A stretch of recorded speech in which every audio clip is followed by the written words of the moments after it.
Hello, one and all. My name is Ash. I'm a warlock here to give readings and cast spells. But today is actually just information. And my camera's crooked. So we're going to talk about the 9 archetypes of magic. Technically, 12. But I'm going to hide the other 3. We're not going to talk about them in this video, at least. However, before any of that actually happens, we're going to break one of the biggest spells that people don't even think about. The spell of illusion. So let's propose an interesting theory. There is such a thing called gatekeeping. That is not a theory. However, let's propose a way to gatekeep. So if I discovered something that's really, really cool and allows me to essentially bend the fabric of reality, A, what are you going to do with it? Are you going to tell everyone around you? Or are you going to learn the knowledge, keep it to yourself, and become, whatever you choose to be? It really depends on the person you are, but it's just for theory. So if you decide this and you're going to keep it to yourself, well, what's the easiest way to stop someone else from discovering it? Put it out in the open, except decredit it. You put it out in the open, show it as a concept, but get people to change their perspective on it. Or view it in a specific limelight, or a specific light. So say, for instance, magic exists. Well, what if putting it into stories and movies is this spell of illusion to make other people stop trying it? I'm gonna be a little vulnerable here. It's kind of a funny story. As a kid, I actually did try magic before. I used to read, books. Harry Potter, Goosebumps. That kid with your imagination, and you're like, yo, dude. There was a specific Goosebumps that I was referencing. There's one where this guy was learning magic. He was a kid, and I think he was like a ghost or someone was telling him how to do it. And one of them was like a spell to fly. You have to mix all this weird crap in your bag, and then you put it on your skin and you're able to fly. Well, I kid you not, I heard my family having a discussion about it, because my family was super religious and super Christian, and I wasn't allowed to watch Pokemon or read Harry Potter. Yeah. And tell me if freaking Christianity ain't a cult.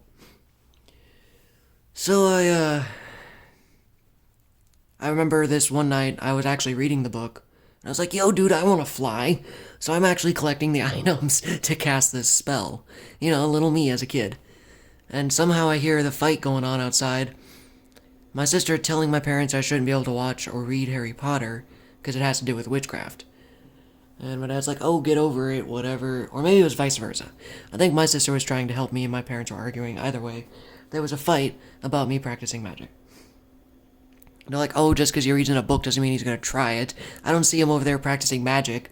And at that time, me as a kid is holding a brown bag no, I'm not doing that.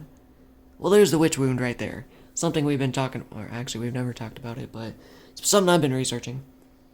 So now that I'm actually getting into it, I fully believe it as a concept again. If you're going to believe in witches and spirits, then why not just fucking believe in all of it? It's 2025, guys, come on. We officially have aliens floating around our planet. We recognize demons and spirits. And we have base level witches. And when I say base level witches, surface level. We'll get into that. Because guess what? There are also levels of magic within each archetype. However, I'm getting ahead of myself. Let me go grab some water. Okay. So basically, just at some point in my life, I decided, oh, alright, we're reading this thing called the Bible. I'm not saying it's right or wrong. I'm just saying the Bible teaches us that we're supposed to believe in this angelic entities that float around in God knows where. This entity called God and this entity called the devil. But we're not allowed to believe in, wizards or fairies or unicorns. So I'm like, alright, you know what, F this shit. If I'm gonna live a land of delusion, I'm going to believe all of it. I'm going to believe everything. I've seen spirits. I have talked to spirits. I've seen things I can't explain. So I've decided, alright, let's just step through that door. Fuck it. All of it exists, we'll just go off that premise. Okay? So, skepticism, no, I can't actually prove this. Honestly, this video sounds like it's coming straight out of a D&D campaign, but that's part of the illusion. They made up this game called D&D, where they have these fictitious characters. But, if you actually go back through history, like Norse mythology has a lot of these, and I'll talk about it as we go. So, with the fact that it's actually very, very integrated into our history and society, such as the Salem witch trials. You're gonna sit there and say it's fake. Alright, whatever, I'm gonna get off my high horse. We'll just talk. So we've got the 9 archetypes: the wizard, the warlock, the sorcerer, the witch, the shaman, the mystic, the alchemist, the artificer, and the oracle. We'll go into each of them.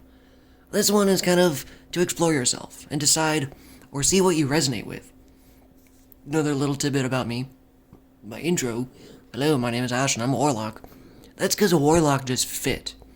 I was like, man, I want to call myself a wizard, but that doesn't, just A, seems kind of silly, even though I know it's not. B, just doesn't fit.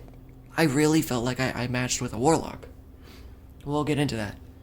So a wizard, what are the actual distinction? Now, if you go and watch RPG or play anything RPG based, they each have a little bit of a different verbiage, but most of them hold the same key. Wizards, magic is from knowledge. They are very, very smart. They go to school, they have books, typically deal with arcane magic, manifesting. I believe it's actually from science and willpower, so it's basically manifesting from yourself. Get it? Manifesting. Wizards. Manifest. That's magic. Anyways, so they actually materialize and they work with sigils, symbols, patterns, and the willpower. So basically, their energy actually comes from themselves, their knowledge, and themselves. Warlocks do it in magic pacts. They can pact, they exchange, there's agreements, alliances, contract, anything you can think of like that. Some animes, you don't really think about it, but they're technically not called warlocks, but like demons. In animes, demons are like, oh yeah, you can have my power and we'll make a pact. Well, a warlock is the one who would make a pact with the demon. Although I don't think they're always called warlocks, but that's one specific term. I feel like I resonate with that because I work with a lot of other entities. I've talked to spirits, forest spirits, which is actually part of shamanism, and I'll get into that. And what happens if you actually discover you're more than one. But warlock basically just kind of outsourcing. Let's go with that. A warlock outsources. A lot of the time. Sorcerer. Magic from a spark. Once again, that's kind of within you. A wizard necessarily isn't born. They can be born a wizard, or they can discover it themselves. In TV shows, of course, you get a lot of anime and other shows, again, that change up the rules, and it's like, oh, well, in this one you have to be born a wizard, or in this one you have to blah, blah, blah, blah, blah. I'm not saying I'm right. This is just what I believe. So, wizards, they can be born into it, it can be a lineage thing, but mostly it's kind of a self-discovered. You become the wizard by doing it. It's literally just knowledge, it's learning it. So anyone can effectively become a wizard. Plain and simple. You don't have to have some kind of natural inclination. Sorcerers, though, do. I believe they might be a little bit stronger in that sense because it's innate, it's in their blood, it's in their DNA. And as we've noticed, having genetic codes in your DNA is actually stronger. Like, I'm just calling it out, alcoholism. My family is very prone to having alcoholism. We are Norwegian, Dutch, Swedish, French. I mean, I could go down the line. There's just enough of them. You know, it's in my DNA to have issues with alcohol. That's just how it goes. So if you're a sorcerer, you're more naturally inclined to have magic. That's not even discovering it. Sometimes it just clicks. It's like, what is that story? The Beginning of the End. It's an anime I've been watching. The dude literally just wakes up with magic power. He comes up into this new world. It's like, boop, I have magic. It's like, well, that's weird. Kind of. That's a very gross summary. I didn't actually spoil anything, so don't worry about that. But, anyways. So it's like they spark, and they all of a sudden one day magical powers just manifest. It's based off of intuition, flows, raw magic power. Wizards kind of draw it from themselves, but at the same time, it's more inward focused. Sorcerers can tap into a raw flowing energy, because there is magic or aura or energy that is constantly flowing around us all the time. Wizards can learn how to do it, but sorcerers just naturally do. They also use their body energy too in aura flares, so they also produce the magic, but they also source and channel, source, that's why they call it a sorcerer, source magic. Source. It comes from the source.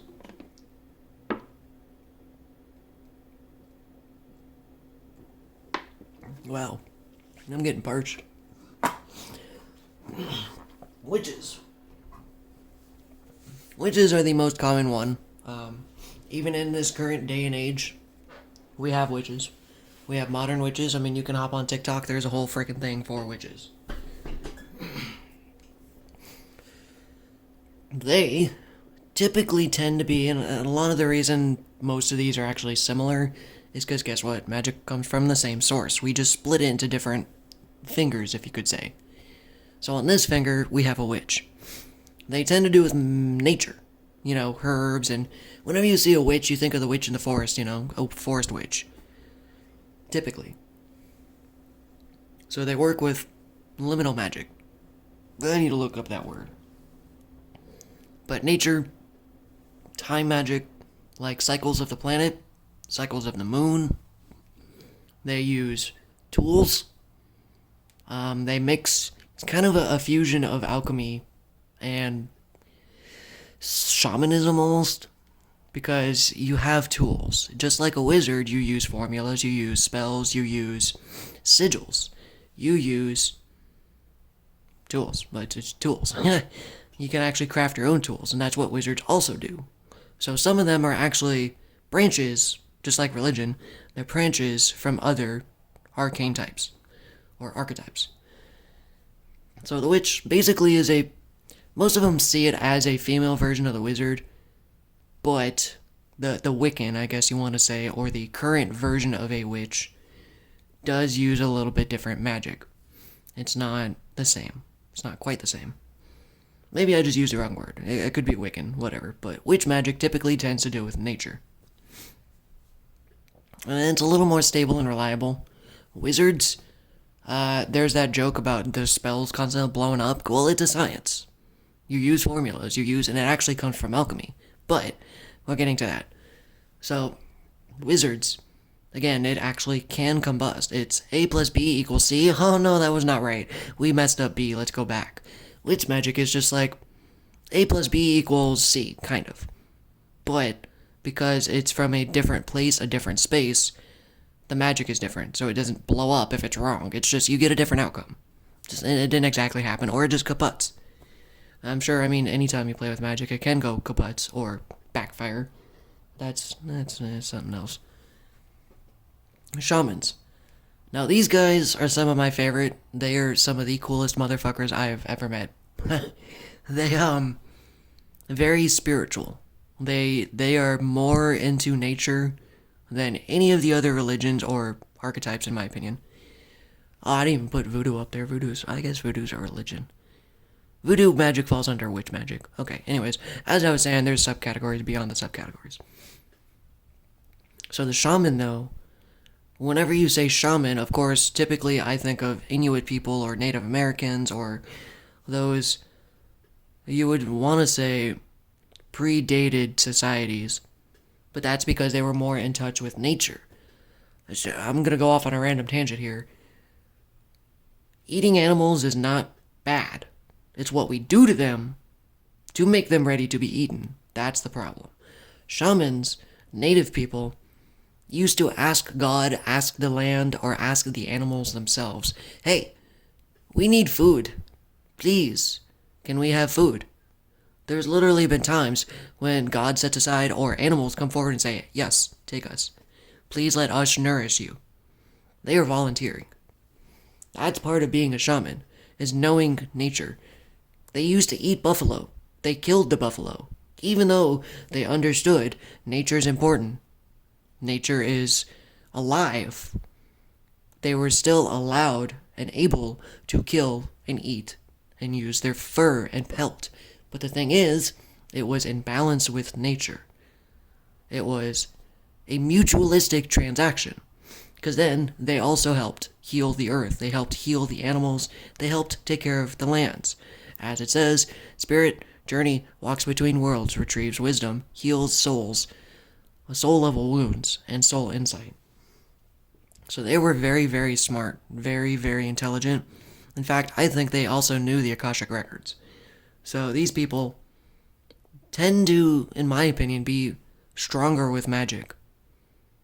It's not even magic. I mean, it is, but it isn't. They considered it just moving with the natural flow of energy. It's just, something they could do. They could astral project. They can transform into other creatures or animals. And that is legit, because that has to do with your soul, your spirit. It's honestly one of my favorites, because in my opinion, it's the most magical of them all. In my opinion.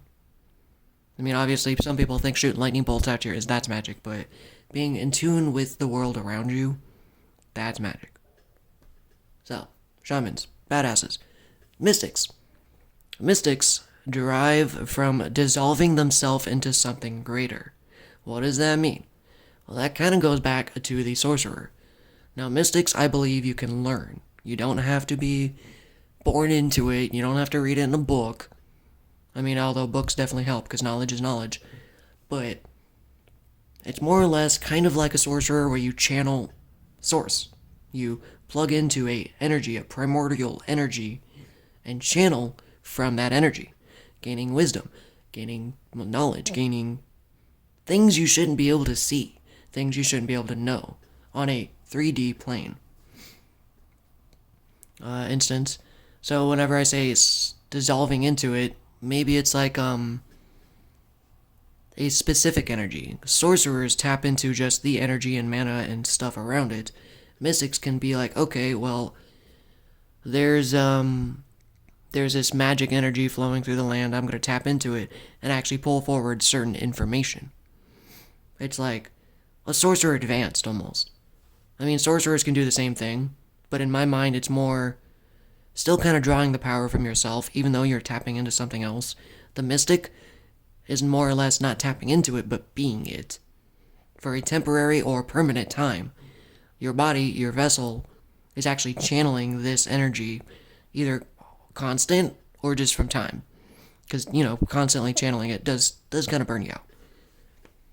So it's removing self and channeling almost just straight magic. They would meditate, they needed unity, states of channeling, pure consciousness. It's kind of like tarot readers. Tarot readers are mystics. It's a derived form of it. Spiritual workers, stuff like that. It's because what they're doing is they're essentially setting aside the ego, setting themselves aside, and channeling information like tarot cards. Like, hell, I could probably even do it right now. What you got for me? This is scrying. Oh, you can't even see that. So yeah, tarot cards. It's part of mysticism. Scries. And once again, we're going to go back into... Well, we'll do that later. The next one is the alchemist. Now, the alchemist, these next few ones aren't really magic in the same sense. The alchemist was a very 3D. There is possible that it is magic, because energy work is energy work. So you can't really say it's not magic, but it more focused on the 3D and not, some external source. It mainly took what you had in front of your effing face and transformed it into something else, ergo being magic.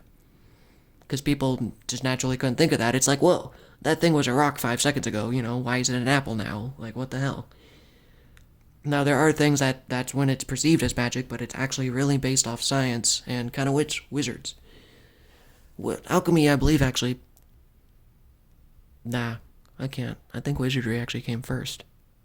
So alchemists, I believe, actually is a derivative from wizards, but it's without the actual mana. It's just knowing. It's the knowing and the knowledge, because all of it you can learn. But the interesting part is, it also has to deal with inner guidance. So, for instance, a sorcerer. If a sorcerer was blocked by magic and couldn't figure out why, well, they may have to alchemize some of their own energy and be like, well, what's going on? Turns out maybe there's a block. Could be something. So they would essentially, the alchemist would be like, okay, well, if you have A plus B equals C, why? Why is that a thing? What if I want A plus B to equal X? That's essentially their form of magic. They based on science, the whole inner purification, transmutation, stuff like that. They also believed in the Philosopher's Stone. If you've ever watched an anime called Full Metal Alchemist, they believed in this thing called the Philosopher's Stone, where it was a rule breaker. Alchemist is taking what you have and transforming it into something else, but it always followed a set of rules. Like, I couldn't take, a $20 bill and transform it into $1,000. Why? Because that's more energy.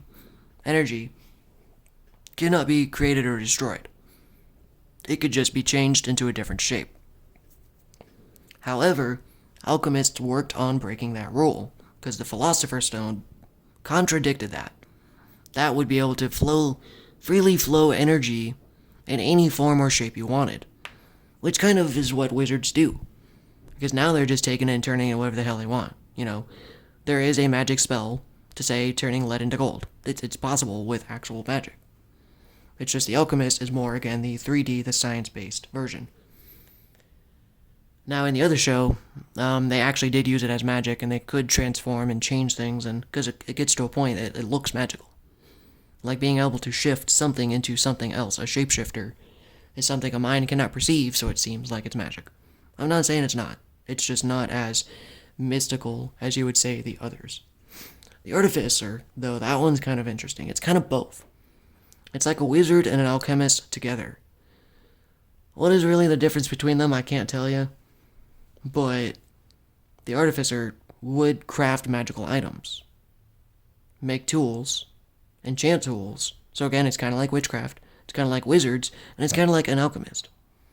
The best way to explain it is Echo from League of Legends, or, what was it? Arcane... I don't remember what it's called. But basically, Echo uses magic and has special abilities, in my mind. I don't actually know his true story. I haven't seen the show. But he builds technology that runs almost with magic. And that's kind of what an alchemist was doing. He could make the technology, but he didn't have the magical adaptation to do it. Wizards could. So if you mix those bastards together, you get yourself an artificer. Play World of Warcraft, you see a lot of this. Magical items running around, but it looks like it's technology. It's crazy. It's almost what we have today. Think about it. A computer. A computer is a bunch of metal pieces put together with a random source called energy forcing through it. That's almost an exact definition of an artifice. Someone crafted a magical tool. It's what it is. So it's a magical engineer. They create tools, talismans, enchantment gear, sigil objects.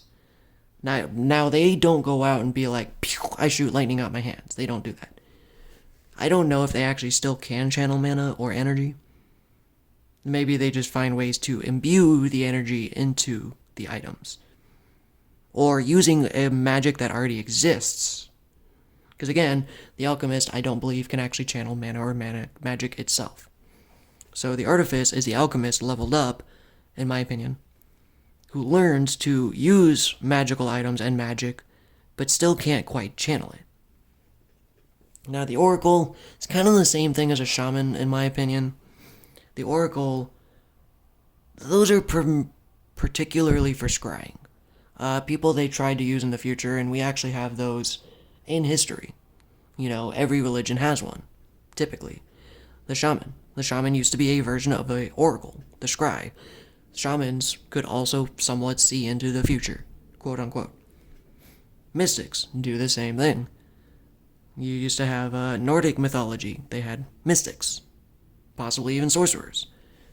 I honestly don't remember off the top of my head which religion has which, because some of them aren't even tied to a religion. Sometimes, like shamanism, that has to do with animism. That was a actual derivative of that one. Witches, I believe, come from Wiccans, typically, which is another derivative. So oracles, it's kind of the same thing. I think that one's more of a broader term, but it is still a thing, because it's a specific archetype.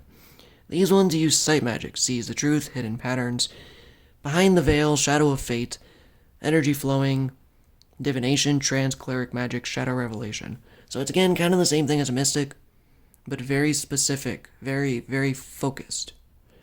Like, well, primarily, again, vision magic. Like, you can use it to spy on enemies, you can use it to see into the future, look into the past. It's mostly a very specific form of divination. Now, the other three I'm going to talk about, which I'm not going to talk about, it's because, I technically have enough time, but we'll skip it for now, is the 3 advanced archetypes. That's when you start kind of mixing them together. Now, what is it if you're all of them? That I truly don't know. Fucking terrifying. Let's go with that. If you're all of them, it's just effing terrifying. So, that's my quick tutorial on magic archetypes. I will be posting other videos, another one's coming up of the different levels of magic, and how to improve upon it if you can. Beyond that, have a great day. Screw it. Let's see what's on the top of the tarot deck, just for shits and giggles. The King of Shards. Ooh, interesting. Damn, are you ready for this? I'm looking it up in my book right now. So, the King of Shards. Innovative and quick to inspire action, the King of Shards is a symbol of rising leadership. Be sure to stay focused on the bigger picture. And provides trusted counsel. He is a planner, not a doer, which also allows those around him to shine. That's funny. Alright, well, there you have it. Hopefully you learned something today. I recommend doing your own little research. Now again, obviously, I mean, it's kind of hard to actually source real information. I can't even go back and prove any of this. So take it with a grain of salt. Because again, you look in different texts, different aspects, and people tweak the information to the point where it's just watered down or so different that nobody knows what it really is. But there is a baseline where it was perceived. Just like an alchemist, well, those were real. Those were back in the 1600s and up. Plague doctors. They were essentially mostly alchemists. They were also witches. Guess what? They used herbs and natural remedies to heal. Anyways, next video.